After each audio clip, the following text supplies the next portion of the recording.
La réactivité, voilà le secret de la réussite de Delta Meca. Cette entreprise spécialisée dans l'usinage a été créée en 2008 et après 4 ans d'activité, son chiffre d'affaires a augmenté de 500 000 € par an pour atteindre 3 millions d'euros en 2012. Il faut se démarquer des autres et aujourd'hui c'était un créneau possible, mais qui est fatigant, très usant parce que c'est au quotidien et c'est sur la durée.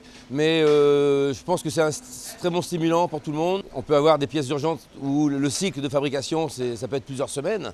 Mais on a eu dernièrement des cycles de moins de 24 heures, des pièces qui partaient dans la nuit en Angleterre, où là, effectivement, il faut envoyer des taxis chercher la matière première et puis il faut mobiliser nos collaborateurs pour qu'ils puissent réaliser en temps et en heure.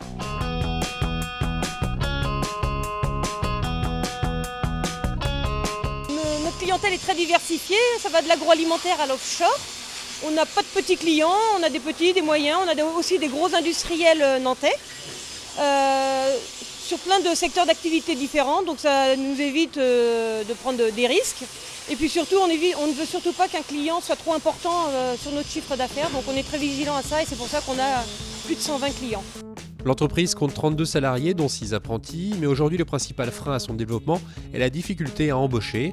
Delta Meca a récemment dépensé 20 000 € dans une campagne de recrutement et a dû se tourner vers la Roumanie et le Portugal pour trouver des fraiseurs et des tourneurs. Pour Christian Caillé, la principale raison à cette pénurie de main-d'œuvre est la mauvaise image qu'ont en France les métiers manuels.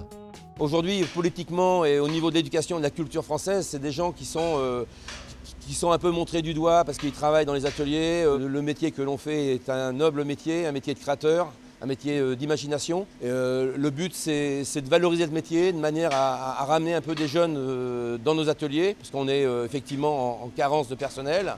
Et puis pour montrer qu'effectivement, vous savez, il y a une expression qu'il n'y a pas de saut métier, mais nous, on est vraiment l'illustration de cet adage.